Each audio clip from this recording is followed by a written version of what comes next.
You're telling me this system cost how much? Sir, the installation was approved by your office last spring. I didn't ask when it was approved. I asked how much it cost. 2.4 million, sir, including the smart integration. Sterling Crowe stared at his head of maintenance, a vein pulsing in his temple.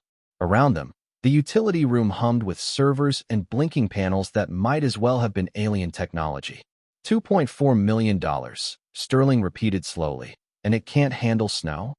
It's not the snow, sir. It's the power cycling. Every time the generator kicks on, the system resets too. Fix it. Sir, the protocol requires. I have 43 donors upstairs drinking champagne that costs more per bottle than your monthly salary. Fix it. The maintenance head swallowed hard. Yes, sir. I'll figure something out. Sterling straightened his cuffs and checked his reflection in a dark server panel. Perfect hair. Perfect smile. Absolutely nothing was wrong. You have 10 minutes, he said, already walking toward the door. And Marcus? If I have to come back down here, you won't be coming back at all. The door slammed behind him. Marcus stared at the blinking red panel, then at his tablet, then at the howling blizzard visible through the small basement window. 10 minutes, he whispered to no one. Sure, 10 minutes. To override a system that requires manufacturer authorization during a holiday weekend when no one's answering the phones. He laughed, a hollow, desperate sound. Then the generator groaned, the lights flickered, and every screen in the utility room displayed the same cheerful message. ECO showcase mode activated. Marcus put his head in his hands. Upstairs, the party glittered. Wendy Wise stood near the back of Northstar Lodge's great hall, watching 43 people in silk and cashmere pretend they weren't already cold. She'd swapped her champagne for sparkling water 10 minutes ago. Someone needed to stay sharp, and it clearly wasn't going to be anyone else in this room. You're staring again. Cam Rojas appeared beside her, balancing a tray of empty glasses. The head of house staff looked exhausted, but his eyes were sharp. I'm assessing, Wendy corrected. There's a difference. Assessing what? How long until this whole thing falls apart? She nodded toward the floor-to-ceiling windows. See that? Cam squinted.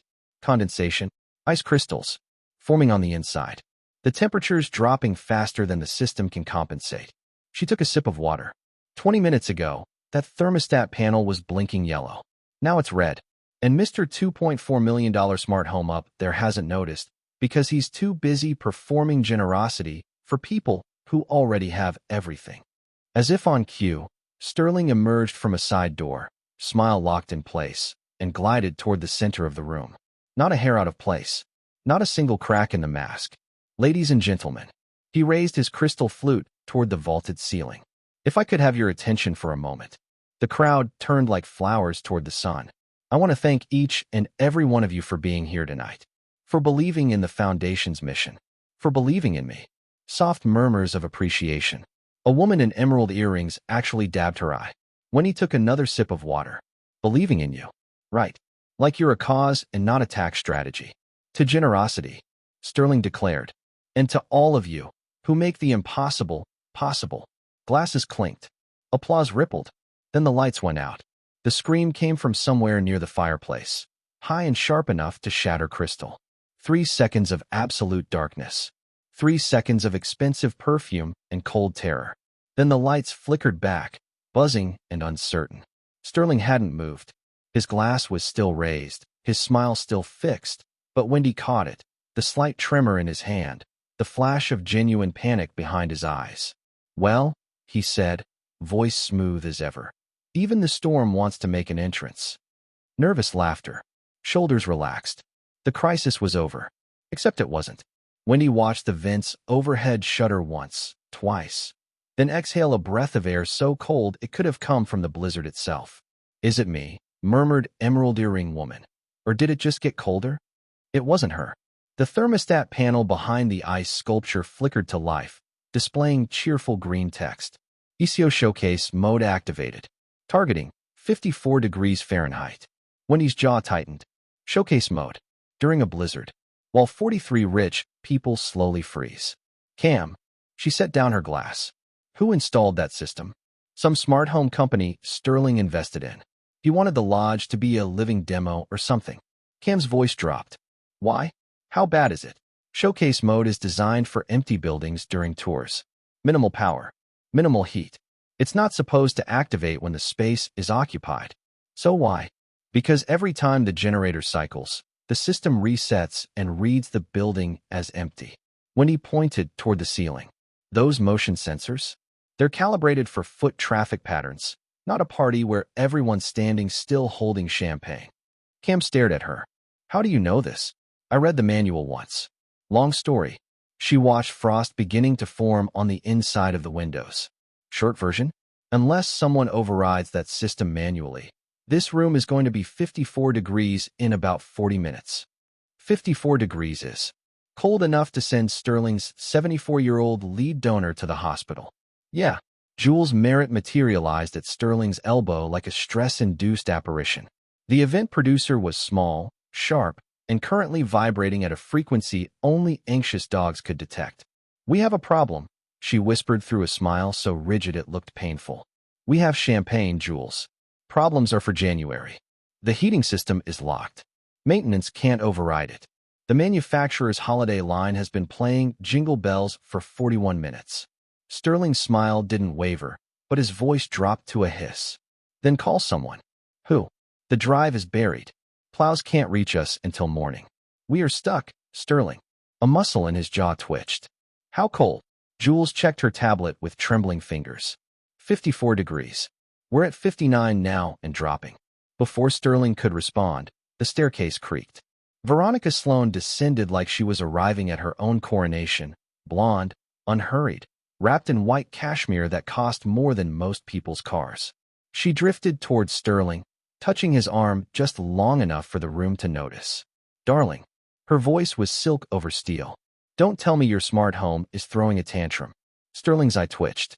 Veronica, I thought you left before the storm. The storm changed my plans. She smiled without warmth. I suppose we're all trapped together now. How cozy. The lights flickered again. This time, the gasp was collective. The fire in the massive stone hearth dimmed, the smart system reducing fuel consumption automatically. The fire, someone cried. Sterling, the fire is dying. It's not dying, it's just. The generator groaned somewhere deep beneath them. Every screen in the hall flickered to the same message. Power conservation mode. Heating suspended. Chaos erupted. When he watched Sterling's mask finally crack, genuine panic flooding his features as his perfect party collapsed around him. She grabbed Cam's arm. Where's the manual override access? The what? Every system has a manual bypass. Where is it? Cam's eyes widened. Utility basement. But you can't just. Wendy was already moving, rolling up her sleeves as she walked straight towards Sterling Crowe and his melting empire. Hold my glass, she called back. Wendy, wait. But she was gone, cutting through the panicked crowd like a woman who had already decided exactly what she was going to do. The temperature dropped another degree. The windows frosted over. And Sterling Crowe, for the first time in his gilded life, was about to meet someone he couldn't buy, bully, or ignore. Excuse me. Excuse me. Wendy pushed through a wall of cashmere and cologne, ignoring the offended gasps. A woman in a silk gown clutched her pearls like Wendy had just committed a federal crime. Sterling. Wendy stopped directly in front of him, blocking his escape route. We need to talk. He looked at her the way one might examine an unexpected stain on expensive furniture. I'm sorry, do I know you? No, but I know your heating system, and it's about to turn this party into a survival documentary. Jules appeared at Sterling's elbow, tablet clutched like a shield. Sir, maybe we should. I'm handling it, Jules. Sterling's smile was back, but it had edges now. Sharp ones. Miss Wise. Wendy Wise. Miss Wise. He said her name like it amused him. I appreciate the concern, but I have a team handling the situation. Professionals. People who actually work here. Your professionals have been playing hold music for 45 minutes while your guests slowly freeze. Wendy crossed her arms. I can fix it. Silence. Then Sterling laughed. Not a polite chuckle. A real laugh. Head tilted back, shoulders shaking. The kind of laugh designed to make the other person feel very, very small. Several guests turned to watch. Veronica drifted closer, a champagne flute dangling elegantly from her fingers, clearly enjoying the show. You, Sterling managed between laughs, can fix my $2.4 million integrated smart home system? Yes. And you are? What exactly? An HVAC specialist? A systems engineer? A tech genius who happens to attend charity galas? I'm a person who reads manuals. Wendy didn't blink, which apparently puts me ahead of everyone in this building. More laughter from the crowd now. But Wendy noticed something. A few people weren't laughing. The older donor near the fireplace, wrapped in someone's borrowed jacket. A young staff member shivering by the kitchen entrance. Cam, watching from across the room with something like hope in his eyes. Sterling wiped his eye, composing himself. That's adorable. Really. Jules, please escort Miss Wise back to 54 degrees. Sterling stopped. That's your target temperature right now, Wendy continued, voice flat. 54 degrees. Your lead donor over there, Mr. Ashford, I assume, based on the way everyone keeps nervously glancing at him, had a hip replacement in September. Hypothermia risk starts at 60 degrees for post-surgical patients his age. You're currently at 57 and dropping. The laughter died. You have maybe 30 minutes before someone gets seriously hurt, when he finished. So you can keep laughing, or you can let me work. Your call, Mr. Crowe. Veronica broke the silence first. Sterling, darling. She placed a manicured hand on his arm, her voice dripping with false sympathy. Don't let the help embarrass you. I'm sure your team will figure something out. I'm not the help, Wendy said calmly. I'm the solution. There's a difference. How charming. Veronica's smile could have frozen the champagne. And what exactly qualifies you two? Veronica. Sterling held up a hand, his expression unreadable. He was studying Wendy now, really looking at her for the first time. Miss Wise, you're serious. As frostbite. A long pause. The generator groaned somewhere beneath them, and several guests flinched. Fine. Sterling's jaw tightened. Show me. Sterling. Jules looked horrified. You can't just let some random guest into the utility systems. The liability alone. The liability, Jules, is 43 frozen donors and a PR nightmare that'll follow me for the next decade. Sterling was already moving toward the service corridor. Miss Wise, you have 10 minutes. I'll need supplies. Wendy fell into step beside him, matching his pace. A flashlight. A multi-tool. Access to the main panel in the utility basement. Done. And I'll need you to stay out of my way. Sterling's stride faltered. Excuse me. You heard me. Wendy didn't slow down. You can watch if you want. But the moment you try to help, you'll make everything worse. That's not an insult. It's a statistical probability. Behind them, Veronica's laugh rang out, brittle and performative. Oh, this should be entertaining. The service corridor was colder than the Great Hall. Wendy could see her breath misting in the air as they descended toward the utility basement. Here. Sterling thrust something toward her. Flashlight. Wendy looked at his hand. That's a decorative candle. It provides light. It provides ambience. She took it anyway, then spotted an actual flashlight on a utility shelf and grabbed that too. Perfect. We'll summon warmth with vibes and then fix it with actual tools. A muffled snort came from behind them. Cam had followed, keeping a respectful distance but clearly unwilling to miss whatever was about to happen.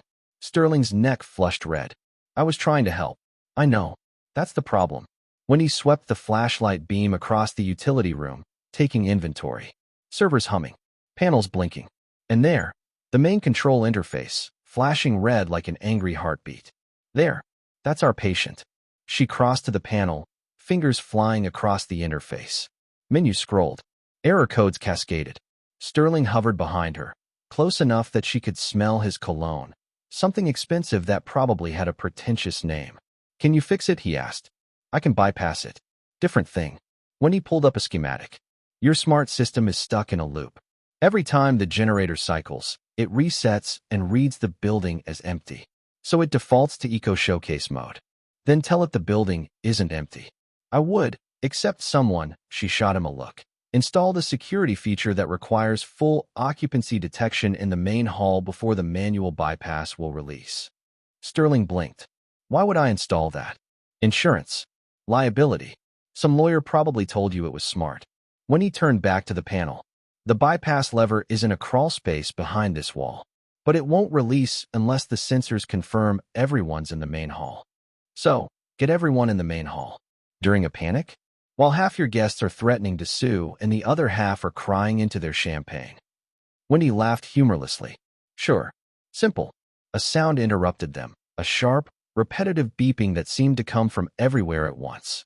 "Service door open," announced a mechanical voice. "Service door open. Service door open." Sterling swore. "What the hell?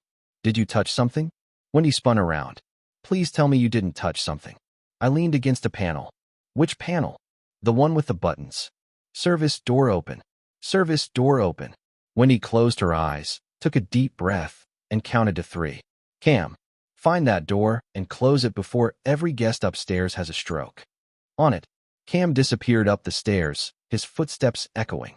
"Service door open. Can you turn that off?" Sterling demanded. "Can you stop touching things?" I was leaning, then leaned somewhere without buttons. When he turned back to the panel, fingers racing through menus until she found the security override. The announcement stopped mid-word, cutting into blessed silence. She exhaled slowly. "Okay, new rule. You stand exactly there." She pointed to a spot 3 feet away. "And you don't move until I say so." Sterling's jaw worked. She could see him fighting against every instinct, the urge to command, to control, to be the one giving orders instead of taking them. But he stayed. Wendy found the crawlspace access behind a stack of backup generators, a narrow opening barely 2 feet wide, disappearing into darkness. "You're kidding," Sterling said. "Do I look like I'm kidding?" Wendy was already pulling off her cardigan, preparing to squeeze through. "The manual bypass is in there. But I need you to go upstairs." "Upstairs? Why?" "Because in about 5 minutes, I'm going to need every single person in that main hall. All of them. At the same time." She met his eyes. "Can you do that? Can you get 43 panicking rich people to stand in one room long enough for me to pull a lever?" Sterling stared at her. In the dim light of the utility basement, with his perfect hair finally falling out of place and his designer jacket smudged with dust, he looked almost human. "They won't listen to me," he said quietly. "Not right now. They're scared." "Then don't talk to them like a billionaire." When he grabbed the flashlight and headed for the crawlspace. "Talk to them like someone who's scared too." She disappeared into the darkness. Sterling stood alone in the utility room, her words echoing in the sudden silence. Above him, 43 people waited in a freezing hall, their faith in him crumbling with every degree the temperature dropped. For the first time in his life, Sterling Crowe had no idea what to say, but he climbed the stairs anyway. The crawlspace smelled like dust and regret. Wendy Army crawled through the narrow passage, flashlight clenched between her teeth, elbows scraping against pipes that hadn't been cleaned since installation. Somewhere above her, she could hear the muffled chaos of the great hall, raised voices, someone crying, the distinct pitch of wealthy indignation. Sterling better be working on that crowd, she thought, squeezing past a junction box. Because if I get to that lever and nobody's in position, I'm going to kill him myself. Her flashlight beam caught the bypass panel, a gray metal box tucked against the far wall, exactly where the schematic said it would be. She exhaled in relief and pulled herself forward. Then her elbow hit something warm. What the? A wet nose pressed against her face. Hot breath. A tongue. The dog. Biscuit, the golden retriever, had somehow found his way into the crawlspace and was now attempting to lick Wendy's entire head with aggressive enthusiasm. "How did you even?" She pushed the dog's face away, but he interpreted this as a game and doubled his efforts. "Biscuit. Biscuit. Stop. I'm trying to save your humans from freezing." Biscuit wagged his tail so hard his entire body vibrated. Then he grabbed her flashlight and bolted deeper into the crawlspace. No. No, no, no. Darkness swallowed her. Wendy lay face down in the dust, dogless, flashless, and seriously reconsidering every life choice that had led her to this moment. "I hate rich people," she announced to no one. "I hate their houses. I hate their smart systems. And I really hate their dogs." From somewhere in the darkness, Biscuit barked happily. Upstairs, Sterling Crowe was discovering that talking to scared people was significantly harder than talking to impressed ones. "Everyone, please," he raised his hands, trying to project calm. "If we could just gather in the center of the hall." "Why?" demanded Mrs. Pemberton, clutching her fur stole like a security blanket. "So we can freeze together? Is this some sort of group hypothermia experience?" "It's a safety measure." "Safety?" Mr. Ashford's voice cracked with outrage. "You want to talk about safety? My doctor said to avoid stress, Sterling. Avoid stress. And instead I'm trapped in an icebox with a man who can't keep his own house warm. I understand your frustration. Do you? Do you really? A younger woman. Tech money. Sterling vaguely remembered. Something about cryptocurrency. Stepped forward. Because from where I'm standing, you sold us a weekend of luxury and delivered a disaster movie. Sterling's jaw tightened. He could feel the room turning against him. Could see the way people who had smiled at him an hour ago now looked at him like he was something to be scraped off their shoes. This was new. This was horrible. Listen to me. He dropped his voice, abandoning the performance. There's someone working on the heating system right now. She knows what she's doing. But to fix it, she needs everyone in this hall. All of us. At the same time. Silence. Skeptical, frosty silence. Veronica drifted forward, eyebrow arched. You mean that strange woman who crashed through here earlier? The one who looked like she wandered in from a practical store. Her name is Wendy, and she's the only person in this building who actually understands how to fix this. And you trust her? Veronica's laugh was delicate and devastating. Sterling, darling, you don't even know her. I know she's in a crawl space right now, covered in dust, trying to save all of us while we stand here complaining. Sterling heard the edge in his own voice and didn't care. So yes, I trust her, more than I trust anyone else in this room. The words hung in the air. Veronica's smile flickered, loss of a surprise, and she stepped back, champagne flute suddenly very interesting.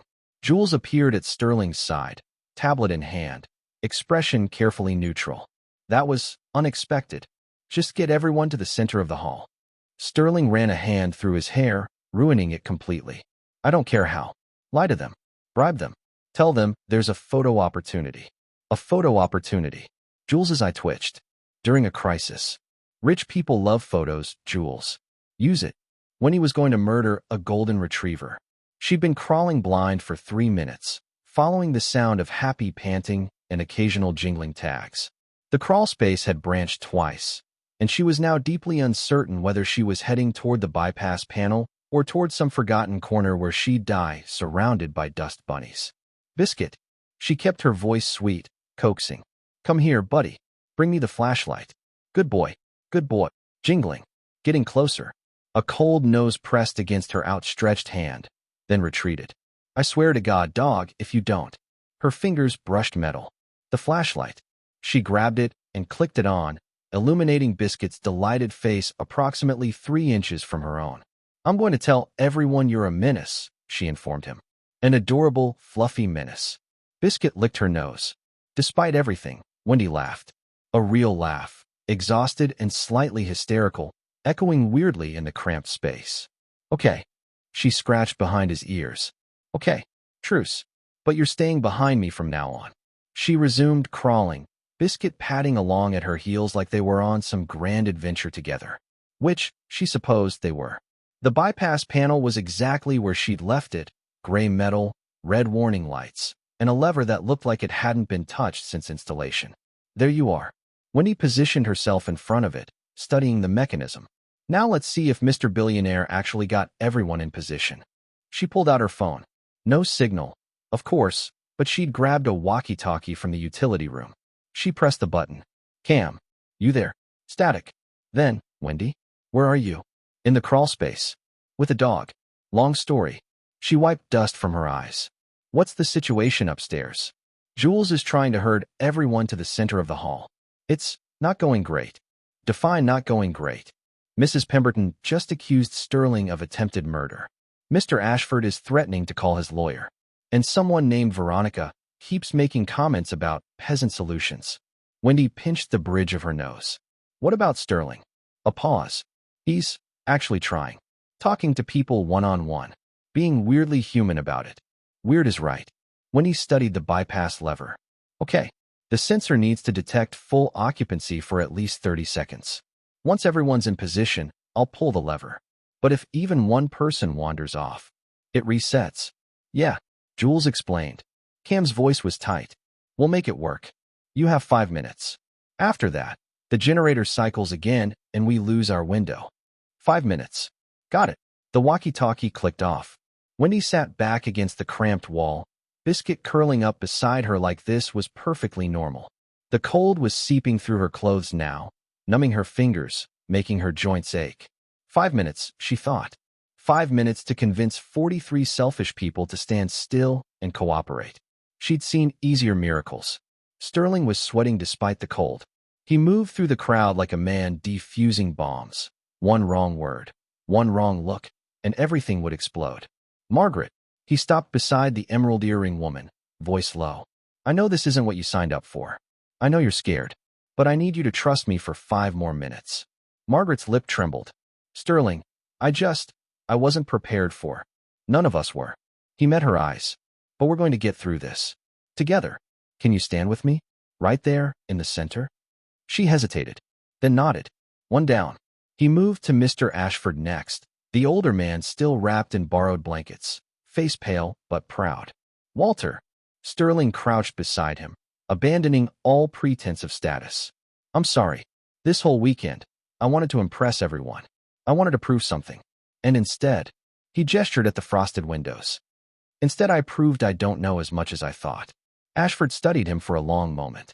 That woman, the one who went into the walls, she really knows what she's doing. Better than anyone I've ever met. Including you? Sterling laughed, a tired, honest sound. Especially me. Ashford's expression shifted. Something like respect flickered in his old eyes. Well then, he stood slowly, joints creaking. Let's not keep her waiting. For minutes. The crowd was moving now, slowly, reluctantly, but moving. Jules orchestrated from the edges, using her tablet to track the sensor readings in real time. We need 12 more people in the detection zone, she called out. Mrs. Chun, could you step a little to the left? Mr. Davidson, you're too close to the wall. This is absurd, Veronica announced, not moving from her spot near the staircase. Standing around like cattle while some handywoman plays hero? Sterling, this is beneath you. Sterling walked toward her, something hardening in his expression. Veronica. His voice was quiet, but it carried. Get in the circle. Excuse me. You heard me. He stepped closer. For once in your life, stop performing and actually help. Or leave. But don't stand there pretending you're better than everyone else while they're trying to survive. The room went silent. Veronica's perfect face flickered. Loss of, shock. Then anger. Then something vulnerable underneath. You're defending her, she whispered. Some nobody you just met. I'm defending the person who's actually doing something. Sterling didn't blink. Now move. A long, terrible pause. Then Veronica walked to the center of the hall, heels clicking against the marble, chin held high. Jules checked her tablet. Full occupancy detected. Wendy now. In the crawl space, Wendy grabbed the lever. Here goes nothing, she muttered. She pulled. For one horrible second, nothing happened. Then, a chunk sound, deep in the machinery. The lights flickered. The vents shuddered. And warm air began to flow. Warm air rolled through the great hall like a benediction. For 3 full seconds, nobody moved. Nobody breathed. 43 people stood frozen in the center of the room, afraid that any movement might shatter the miracle. Then Mrs. Pemberton burst into tears. Oh, thank God. She clutched her first stole, mascara streaming down her face. I thought I was going to die. I genuinely thought I was going to die. You weren't going to die, Margaret, Mr. Ashford said dryly. It was 54 degrees, not the Arctic tundra. I have thin blood, Walter. The room erupted. Laughter, applause, a few people hugging each other like they'd survived actual combat. Jules sagged against a pillar, tablet clutched to her chest, finally ceasing its nervous twitch. Sterling stood apart from the celebration, watching the vents with an expression Wendy would have found fascinating if she'd been there to see it. Relief, gratitude, and something else, something that looked almost like shame. Sir. Cam appeared at his elbow. She did it. Yeah. Sterling's voice was rough. She did. Should I go help her out of the crawl space? Sterling was already moving toward the service corridor. I'll do it. Wendy emerged from the crawl space covered in dust, cobwebs, and golden retriever hair. Biscuit bounded out behind her, tail wagging, apparently convinced they'd just completed the greatest adventure in canine history. He immediately spotted a donor's unattended canopy plate and made a beeline for it. Traitor, Wendy muttered, brushing debris from her sleeves. You look like you lost a fight with an addict. She turned. Sterling stood at the utility room entrance, arms crossed, something unreadable in his expression. I won, actually. She picked a cobweb from her hair. The attic just didn't go down easy. A beat of silence. Thank you. The words seemed to cost him something. I mean it. What you did up there was basic mechanical knowledge that anyone with Google could have figured out. But they didn't. He stepped closer. I didn't. I stood there laughing at you while you were the only person in the room who could actually help. When he studied him, the perfect hair was ruined now, sticking up at odd angles. Dust smudged his designer jacket. He looked exhausted and uncertain and almost human. You're not going to apologize with a check, are you? She asked. Because I've met your type before. Something goes wrong. You throw money at it until it becomes someone else's problem. Would you take a check? No. Then no. Something flickered in his eyes. Amusement, maybe, or respect. What would you take? Wendy considered. A warm shower. Clean clothes. And for you to stop treating your staff like furniture. Sterling blinked. I don't. You do. She held up a hand, cutting him off. I watched you snap at 3 different people tonight, and none of them deserved it. Kim has been running damage control for hours. Jules hasn't sat down since I arrived. And Marcus, the maintenance guy you threatened to fire, has been on hold with tech support so long he's probably memorized their entire hold music playlist. I was under pressure. So were they. Wendy's voice was calm but unyielding. Pressure doesn't give you permission to be cruel, Sterling. It just reveals what you already are. The words landed like stones in still water. Sterling opened his mouth, closed it. For possibly the first time in his adult life, he had absolutely nothing to say. Now, when he brushed past him toward the stairs, I believe there's a party to salvage, and I desperately need to wash dog slobber off my face. The great hall had transformed in her absence. Someone, Jules, probably, had turned the crisis into an aesthetic. Candles clustered on every surface. Blankets artfully draped over furniture. The fire roared properly now, casting warm shadows across relieved faces. There she is. Mr. Ashford's voice boomed across the room. The woman of the hour. Heads turned. Applause erupted again, genuine this time, not the polite performance from earlier. When he felt her face flush. That's really not necessary. Nonsense. Mrs. Pemberton rushed forward, grabbing Wendy's hands with surprising strength. You saved us. You saved us. I don't know what Sterling's paying you, but it isn't enough. I'm not actually. A consultant. Yes, Jules told us. Very hush-hush. Government work, probably. Mrs. Pemberton winked conspiratorially. Your secret's safe with us. Wendy shot a look at Jules, who shrugged helplessly from across the room. Consultant. Sure. Let's go with that. You need dry clothes. Cam materialized at her side, voice low. I raided the guest supplies. Nothing fancy, but it's clean. You're a saint. I'm pragmatic. He pressed a bundle of fabric into her hands. Third door on the left, down that hallway. Shower's already hot. Wendy could have kissed him. She didn't, but she could have. 20 minutes later, she emerged feeling almost human. The borrowed clothes were simple, soft gray sweater, black leggings, wool socks.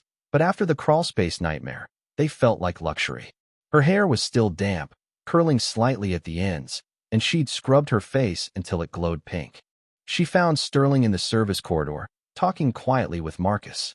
Completely understand if you want to resign, Sterling was saying. What I said earlier was out of line. You were doing everything right. I was just. He trailed off. Panicking. Marcus supplied. Yeah. Sterling rubbed the back of his neck. Panicking. And taking it out on the one person who didn't deserve it. Marcus stared at him for a long moment. In 5 years working for you, that's the first time you've admitted being wrong about anything. I'm trying something new. A pause. Then Marcus cracked a small smile. The heating system needs a firmware update. I can schedule it for next week. If I'm still employed next week. You're still employed. Sterling extended his hand. And I'm sorry. Genuinely. They shook. Wendy watched from the shadows, something shifting in her chest. It was a small gesture, a single apology, a single handshake, but small things had a way of mattering more than grand ones. Sterling turned and spotted her. Something flickered across his face, surprise, then embarrassment, then a rueful smile. How much of that did you hear? Enough. She stepped into the light. That was good. What you did just now. Basic human decency. You'd be surprised how rare that is from people in your position. He laughed, a tired, genuine sound. I'm starting to realize that. They walked back to the great hall together, an uneasy truce settling between them. The party had shifted again. Without the crisis to focus on, people were drifting into smaller groups, some by the fire, some near the windows watching the blizzard rage outside. The tension had drained from the room, leaving something softer in its wake. Sterling. Veronica intercepted them near the entrance, her composure fully restored. There you are. I've been looking everywhere.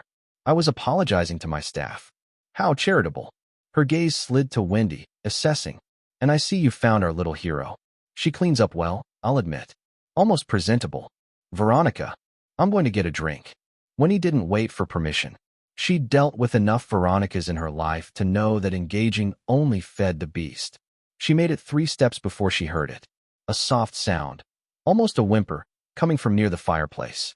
Edith Marlowe, the 74-year-old wife of one of Sterling's board members, sat alone in an armchair. She was shivering despite the restored heat, her face pale, her hands trembling around a cup of tea she couldn't seem to lift. When he changed course immediately, Mrs. Marlowe? She crouched beside the older woman, voice gentle. Are you all right? Just a bit cold still, dear. Edith's smile was fragile. Old bones take longer to warm up. Nothing to worry about. But her lips were slightly blue, and her breathing was shallow. When he looked around, everyone was absorbed in their own conversations, their own relief. No one was paying attention to the small, elderly woman quietly struggling by the fire. Cam. When he caught his eye across the room and gestured urgently, he was beside her in seconds. What's wrong? She's been cold too long. We need to warm her up gradually. Blankets, warm liquids, but nothing too hot. And someone should check her vitals. I'll get the first aid kit. Cam disappeared. Wendy pulled a throw blanket from a nearby couch and draped it gently around Edith's shoulders. There. That's better, isn't it? You're very kind. Edith's voice wavered. I didn't want to make a fuss. Everyone was so busy with the heating situation.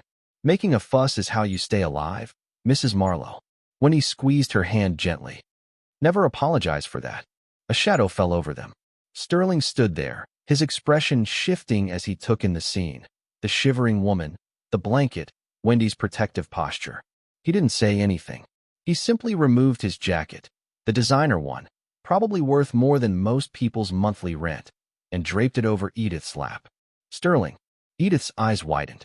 Your lovely jacket. We'll wash. He crouched beside her, voice softer than Wendy had ever heard it. Edith. I'm so sorry.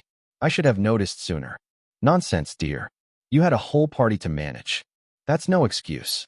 He looked up at Wendy, something raw in his expression. What else does she need? Wendy hesitated. This was the same man who'd laughed at her 3 hours ago. The same man who'd snapped at his staff, who'd treated his ex's cruelty as background noise, who'd performed generosity without ever actually being generous. But he was also here. Now, giving up his coat without fanfare, asking how to help without demanding control. People were complicated. She kept forgetting that. Warm tea, she said finally. Not hot. And someone should stay with her until her color comes back. Sterling nodded and settled into the chair beside Edith, taking her frail hand in his. Tell me about your grandchildren, he said quietly. I remember you mentioned them at last year's gala. Twins, weren't they? Edith's face lit up. Oh yes, Charlotte and James. They're 7 now, if you can believe it. When he stepped back, watching the billionaire listen, really listen, to an elderly woman talk about her grandchildren while a blizzard raged outside, and his perfect party lay in ruins around him. Maybe, she thought, he's not entirely hopeless. It was a dangerous thought. She filed it away for later. We have a problem. Jules's voice cut through the quiet like a fire alarm. She stood at the edge of the great hall, tablet clutched to her chest, eye twitching with renewed vigor. Sterling looked up from his conversation with Edith. What now? The system's holding, but the generator is cycling faster than expected. Every time it switches over, there's a 30-second window where the sensors reset. Jules swallowed hard. If people scatter during one of those windows, the bypass disengages. Wendy finished, already moving toward her. And we're back to Eco Showcase mode. Exactly. Jules showed her the tablet. I've been tracking the cycles. They're getting shorter. We have maybe 2 hours before the generator runs out of fuel entirely. Backup fuel. Snowed in the garage, which we can't reach because the service door is frozen shut. Wendy pinched the bridge of her nose. Of course. Of course, there was another complication. This house was a Murphy's Law theme park. So what you're saying, Sterling said slowly, joining them, is that we need to keep every single person in this hall for the next 2 hours, without telling them we're one bad cycle away from freezing again. That's exactly what I'm saying. And if they find out, panic, stampede, someone tries to leave, triggers the sensor gap, and we lose heat permanently. Jules's voice was flat. Then we're back to hypothermia risk, except now the generator's dead, and we have no backup plan. Silence. Sterling looked at Wendy. Wendy looked at Sterling. I have an idea, she said slowly. But you're going to hate it. I already hate everything about this night. Good. Then you won't notice the difference. Wendy turned to Jules. How long until the next cycle? 11 minutes. Perfect. Wendy took a deep breath. We're doing a talent show. Absolutely not. Sterling. A talent show? With my donors? Half of these people think karaoke is beneath them. You want me to ask them to perform? I want you to keep them in one room for 2 hours without causing a riot. Wendy crossed her arms. You have a better idea? Sterling opened his mouth. Closed it. Opened it again. No. Then talent show it is. Jules was already typing furiously on her tablet. I can frame it as a holiday showcase. An intimate evening of shared traditions. Very exclusive. Very curated. See? Wendy gestured at her. Jules gets it. Jules is having a nervous breakdown. Jules is multitasking. Jules corrected without looking up. I'll need someone to MC, someone charming. Someone the guests already trust. They both looked at Sterling. No. Sterling. I am not getting on a stage and asking Margaret Pemberton to sing Christmas carols while my heating system holds the building hostage. You don't have to ask her to sing. Wendy's smile was dangerous. You just have to keep everyone's attention. Tell stories. Make toasts. Be charming. I am charming. Then this should be easy. Another cycle warning flashed on Jules's tablet. 8 minutes. Sterling ran a hand through his already ruined hair. He looked at the crowd, his donors, his board members, his elegant ex who was currently holding court by the champagne table, and something in his expression shifted. Fine. The word came out like a surrender. But if this goes wrong, I'm blaming both of you. Noted. Wendy was already moving toward the makeshift stage area. Jules, get me a microphone. And find out if anyone here actually has a talent that won't make everyone uncomfortable. Define uncomfortable. Anything involving magic tricks or interpretive dance. That eliminates 3 people immediately. Perfect. The holiday showcase launched 7 minutes later with all the grace of a controlled demolition. Sterling stood at the front of the great hall, microphone in hand, wearing a smile that only Wendy could tell was completely forced. Ladies and gentlemen, he announced, given our unexpected circumstances, I thought we might embrace the spirit of the season in a more intimate way. Murmurs rippled through the crowd. Curious. Skeptical. Tonight, we're going to share something more valuable than donations. Sterling paused for effect. We're going to share ourselves. Our stories. Our traditions. Our hidden talents. You want us to perform? Mrs. Pemberton's voice carried a note of horror. Like entertainment. Like family. Sterling leaned into the word. How many of us actually know each other?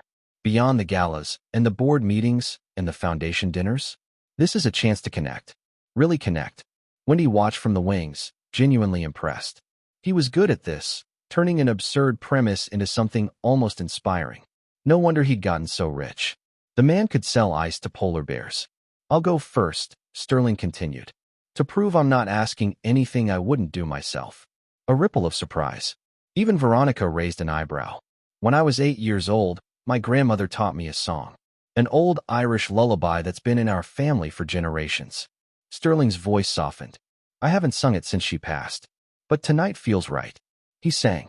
His voice wasn't perfect, slightly rough, a little uncertain on the high notes, but it was real. Raw in a way his performance earlier hadn't been. The melody was simple and sad and beautiful, filling the frosted hall with something warmer than the heating system could provide. When he finished, the silence lasted 3 full heartbeats. Then Edith Marlowe, still wrapped in Sterling's jacket, began to clap. Others followed. Even Mr. Ashford looked moved, dabbing at his eye with a handkerchief he'd never admit to owning.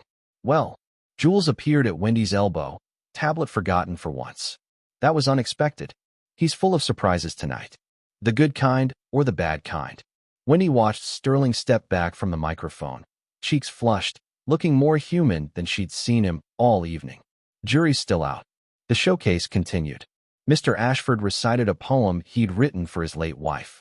Margaret Pemberton performed a dramatic reading from her favorite romance novel that was far more explicit than anyone expected.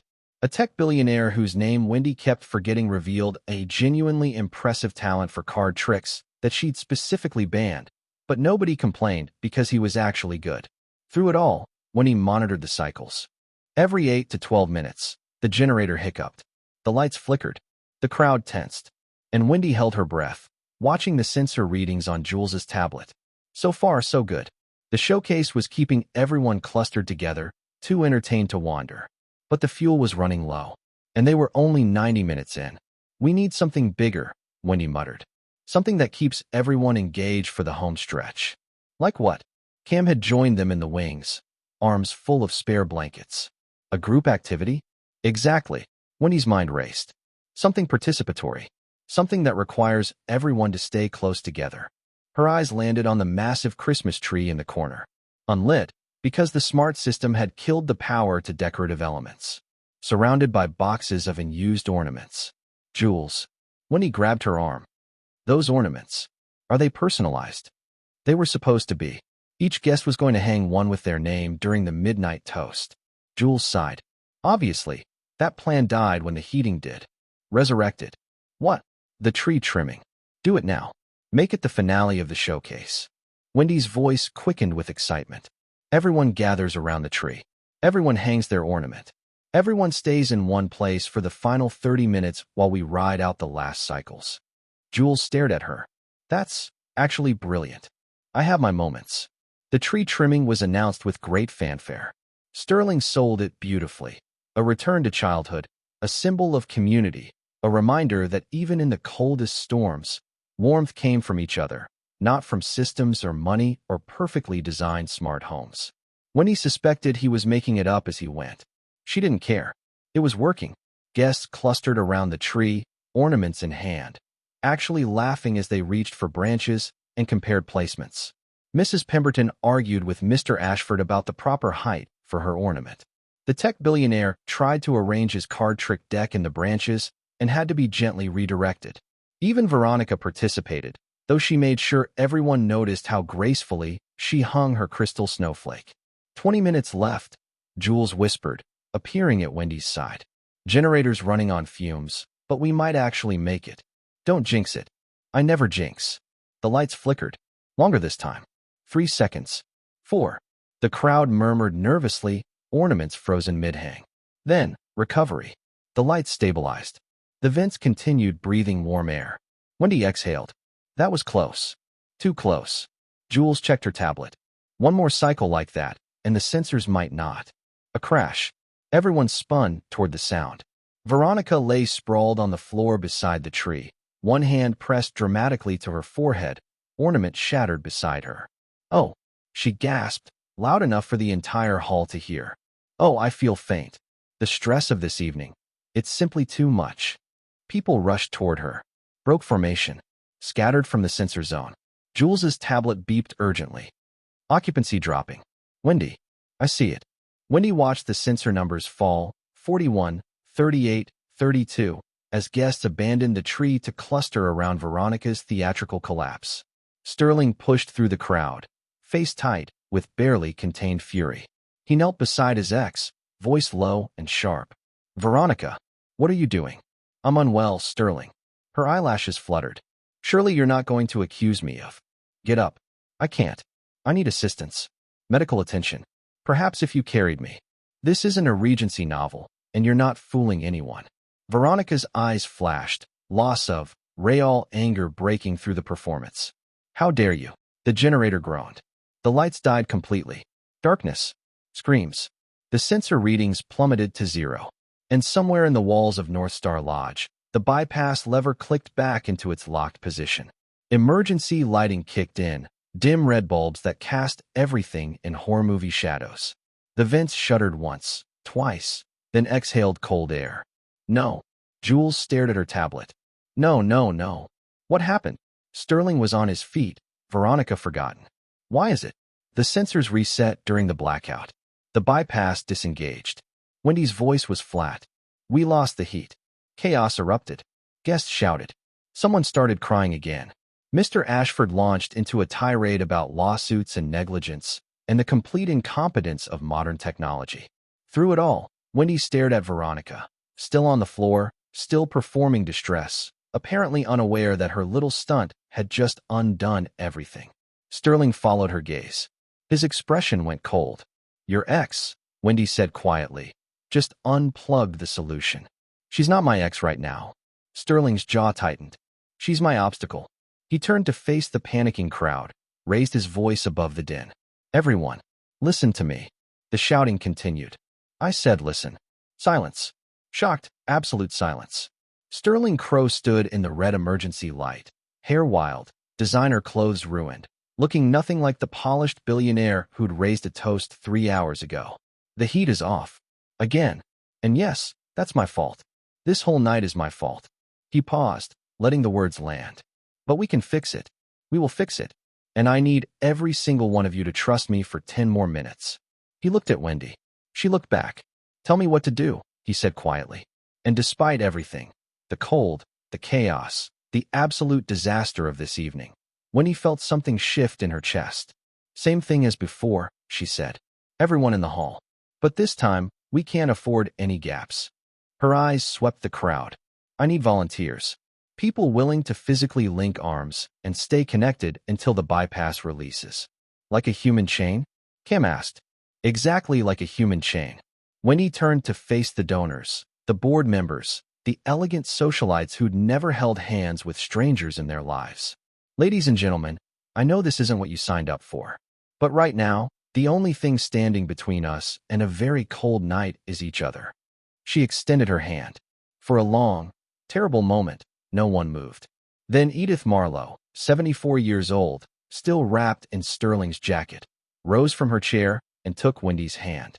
Well, the old woman's voice was surprisingly strong. You heard her. Link up. One by one they did. Sterling took his place in the chain, right beside Wendy, his warm hand closing around hers. Ready? She asked. No. He squeezed her fingers. But let's do it anyway. 43 people stood linked in the great hall of Northstar Lodge, arms intertwined like paper dolls. Billionaires held hands with staff. Socialites gripped the fingers of strangers. Even Veronica had been pulled into the chain, positioned between Mr. Ashford and a server named Maria, who looked deeply uncomfortable with the arrangement. Wendy stood at the center, phone pressed to her ear, connected to Cam in the utility basement via the ancient landline they discovered still worked. Sensor reading? She called out. 41, 42, 43. Cam's voice crackled through the speaker. Full occupancy detected. You've got your window. How long until the bypass releases? 30 seconds. Maybe 40. Don't let anyone move. Nobody move, Wendy announced to the chain. 30 seconds. My arm is falling asleep, complained the tech billionaire. Then wake it up quietly. I have a cramp, Mrs. Pemberton whimpered. Breathe through it, Margaret. This is humiliating, Veronica hissed. Then you should have thought about that before your fainting spell broke our sensor coverage. Wendy didn't even look at her. 20 seconds. Sterling stood beside her, his hand warm and steady in hers. He hadn't spoken since the chain formed, just held on, jaw tight, watching the emergency lights flicker overhead. 10 seconds. Wendy counted down. 9, 8, 7. The golden retriever chose this exact moment to barrel through the hall. Biscuit, apparently freed from whatever room he'd been contained in, sprinted directly at the human chain with the joyful abandon of a creature who had never understood consequences. No, multiple voices shouted. The dog launched himself at Mrs. Pemberton's legs. She shrieked. The chain wobbled, but it held. Mr. Ashford grabbed Margaret's arm with surprising strength. The tech billionaire braced himself like he was absorbing a tackle, and Sterling, without letting go of Wendy's hand, somehow managed to snag Biscuit's collar with his free hand and drag the dog against his leg. Stay, Sterling commanded, voice brooking no argument. Biscuit, miraculously, stayed. Bypass released. Cam's voice exploded from the phone. The lever's free. I'm pulling it now. A mechanical chunk echoed through the walls. The vents shuddered, and warm air, Blessed, beautiful, warm air began to flow. The chain didn't break. Not immediately. Everyone stood frozen, still holding hands, waiting for the next disaster. But the heat kept coming. The emergency lights flickered off as main power stabilized. The gentle hum of a properly functioning system filled the silence. Then Mrs. Pemberton burst into tears for the third time that night, and the chain dissolved into chaos. The celebration that followed was louder than anything that had come before. People hugged. People laughed. Someone uncorked champagne and didn't bother with glasses, just passed the bottle around like they were teenagers at a party. Jules collapsed into a chair, tablet abandoned, staring at the ceiling with the expression of someone who had seen the face of God and found it exhausting. "We did it," she whispered to no one. "We actually did it. You did it." Sterling appeared beside her, holding 2 glasses of something amber. "I just stood there and held hands. You kept them together." Jules accepted the glass. "That's not nothing." Across the room, Winnie was being mobbed by grateful donors. Mr. Ashford had appointed himself her personal bodyguard, shooing away anyone who got too close while simultaneously demanding she accept a job at his company. "I don't even know what your company does," Winnie protested. "Neither do I. That's what I'd hire you for." Sterling watched her navigate the attention with grace, deflecting praise, redirecting credit, somehow making everyone feel like they were the heroes of the evening. "She's remarkable." He hadn't realized he'd spoken aloud until Veronica appeared at his elbow, champagne flute in hand, expression unreadable. "The handy woman?" Veronica's voice was carefully neutral. "I suppose she has a certain competence. She saved this entire night." "You saved this night." "She just pushed buttons." "No." Sterling turned to face his ex, something hardening in his expression. "I made speeches and held hands. She crawled through walls, diagnosed systems I didn't understand, and convinced 43 strangers to trust each other. That's not pushing buttons, Veronica. That's leadership." Veronica's composure flickered. "Sterling, why did you really come this weekend?" The question hung between them. Veronica's fingers tightened on her glass. "I thought perhaps we could reconnect. The holidays are so lonely, and you were always—" "I was always what? Available? Convenient." Sterling shook his head slowly. "You didn't want to reconnect. You wanted to remind everyone, including me, that you could still walk into my life whenever you wanted. That's not. And when someone else got my attention, you fainted to get it back." His voice was quiet but sharp. "That's not love, Veronica. That's not even affection. That's just habit." Silence. Veronica's perfect mask cracked, just for a moment, revealing something raw underneath. Hurt. Maybe even genuine emotion. "You've changed," she said finally. "One night with a stranger, and suddenly you're introspective? Maybe that's the problem." Sterling met her eyes. "It shouldn't have taken a stranger to make me see what was right in front of me." He walked away. Veronica stood alone, champagne untouched, watching him go. The midnight toast happened at 12:07 a.m. Close enough. Sterling stood before the reassembled crowd, glass raised, looking nothing like the man who delivered the same speech 3 hours ago. His hair was a disaster. His jacket was still draped over Edith Marlowe. A smear of dust marked his cheek from when he'd tackled the dog. He'd never looked more like himself. "I had a speech prepared," he began. "A very good speech. About generosity. About legacy. About all the reasons you should keep writing checks to my foundation." Scattered laughter. "But here's the thing." Sterling lowered his glass. "That speech was garbage. And I think you all deserve better." The room went quiet. Tonight was a disaster. A genuine, unmitigated, expensive disaster. And it was my fault. He paused. "Not because the heating failed. That was a technical problem. But because when it failed, my first instinct was to protect my image instead of protecting you." Mr. Ashford shifted uncomfortably. Mrs. Pemberton dabbed her eyes. "I snapped at my staff. I dismissed the one person who actually knew how to help. I prioritized looking competent over being competent." Sterling's voice roughened. "And I'm sorry. Not the kind of sorry that comes with a gift basket and a tax write-off. Actually sorry." He turned, scanning the crowd until his eyes found Wendy. She stood near the back, arms crossed, expression guarded but curious. "Someone told me tonight that pressure doesn't give you permission to be cruel, that it just reveals what you already are." Sterling held her gaze. "I didn't like what got revealed, but I'm grateful I got to see it." He raised his glass again. So here's my toast. Not to generosity. We can talk about that later. Tonight, I want to toast to the people who actually held this evening together. He nodded toward the staff. Cam, Jules, Marcus, Maria, everyone who kept working while I kept panicking. The staff looked stunned. Several of them were openly crying. And to Wendy Wise. Sterling's voice softened. Who crawled through a dusty crawl space, negotiated with a golden retriever, and somehow convinced a room full of stubborn rich people to hold hands like kindergartners. Laughter rippled through the crowd. You saved us, Sterling said simply. And I will never forget it. The applause that followed was different from before. Warmer. Genuine. When he felt her face flush as heads turned toward her. She'd spent the entire evening avoiding the spotlight, and now it had found her anyway. Thanks for that, she mouthed at Sterling. He grinned, a real grin, crooked and boyish, and mouthed back, You're welcome. The crowd dispersed slowly as the hour grew late. The storm had begun to ease. Snowplows were en route. By morning, the drive would be clear and everyone could escape to their regular lives. Wendy found a quiet corner near the windows, watching the blizzard soften into gentle flurries. The glass was warm now. No more frost crystals, no more warning signs. Hiding, Sterling appeared beside her, 2 cups of hot chocolate in hand. Recovering. She accepted the cup. Your donors are very enthusiastic. I've been offered 6 jobs, 2 book deals, and 1 marriage proposal. The marriage proposal was from Mr. Ashford, wasn't it? He said his wife would have loved me. She would have. Sterling leaned against the window beside her. She was fierce like you. Never let anyone get away with anything. They stood in comfortable silence, watching the snow fall. I should apologize, Sterling said finally, for laughing at you earlier. When you offered to help, you already apologized.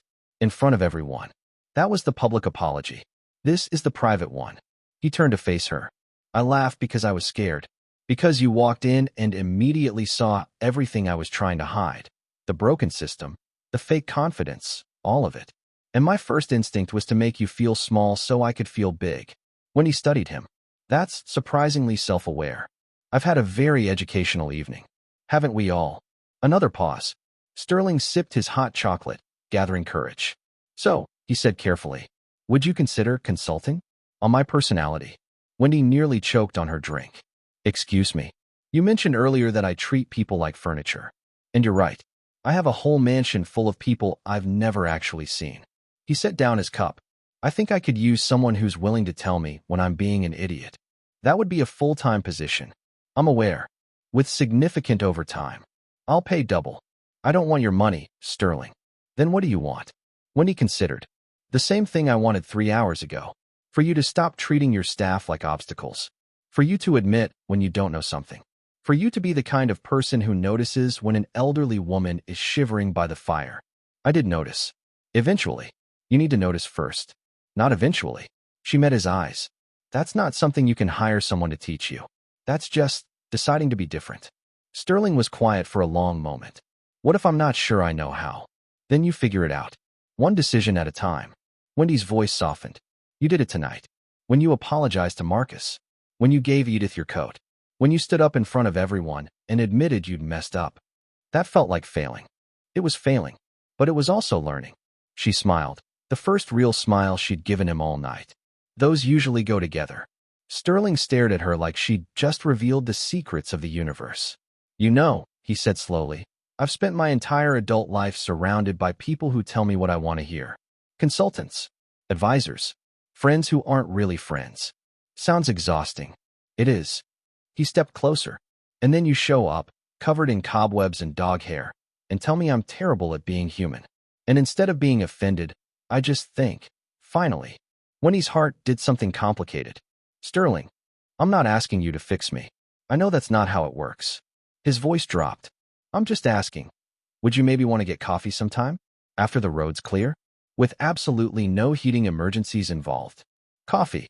Or dinner. Or lunch. Or a very elaborate apology breakfast. He was babbling now, and he knew it. Whatever you want. I'd like to see you again.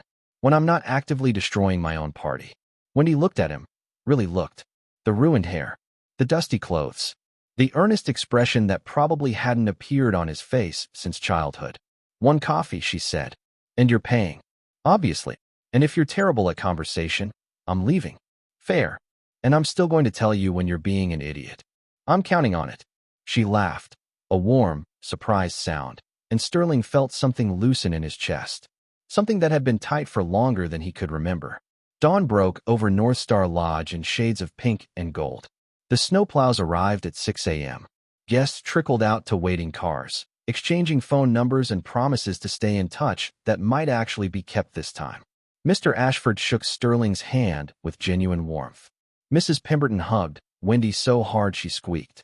Even Veronica managed a civil goodbye, though she didn't look Sterling in the eye. Cam found Wendy near the entrance, pressing a card into her hand. My number, he said, in case you ever need someone to hold your flashlight. I think I'm done with crawlspaces for a while. You say that now. He grinned. But trouble follows people like you. He wasn't wrong. Wendy's ride arrived last. She stood on the freshly cleared steps, overnight bag slung over her shoulder, watching her breath mist in the cold morning air. The sun was bright. The snow sparkled. The world felt weirdly, impossibly new. Wendy. She turned. Sterling stood in the doorway, Biscuit sitting obediently at his feet. His hair was still a disaster. His eyes were shadowed with exhaustion. But he was smiling, a small, quiet smile that reached all the way to his eyes. You forgot something. He held out a small object. A Christmas ornament. Crystal, catching the light, with her name etched on the surface. You didn't get to hang yours, he said, because you were too busy saving everyone. When he took the ornament carefully, it was beautiful, delicate, the kind of thing she would never have bought for herself. Thank you. Thank you. Sterling's voice was soft. For everything. For the heat. For the honesty. For not giving up on a room full of terrible people. You're not terrible. When he tucked the ornament into her bag. You're just unfinished. Is that better or worse? Better. She met his eyes. Terrible means there's no hope. Unfinished means you're still becoming something. Sterling absorbed this quietly. I laughed at you, he said, when you first offered to help. I laughed because I didn't want to feel small. I remember. I'm not laughing anymore. I noticed. He stepped closer. Close enough that she could see the flecks of gold in his brown eyes. Close enough that she could feel the warmth radiating from him despite the cold air. Learn to be impressed without being threatened, he said slowly, repeating her words from the night before. That's what you told me. Sounds like something I'd say. I'm trying. His voice dropped. It's harder than I expected, but I'm trying. When he studied him for a long moment. This ridiculous man. This impossible night. The way her heart kept doing complicated things whenever he looked at her. Coffee, she said finally. This Saturday. There's a place on Main Street with terrible decor and excellent espresso. I'll find it. And Sterling. Yes. She stood on her tiptoes and pressed a kiss to his cheek. Quick. Light. A promise and a warning all at once. Don't be late. She walked to her car without looking back. But she was smiling. Behind her, Sterling Crowe stood on the steps of his ridiculous mansion, one hand pressed to his cheek, Biscuit wagging at his feet. For the first time in his gilded, carefully curated life, he had absolutely no idea what came next. And somehow, that felt exactly right.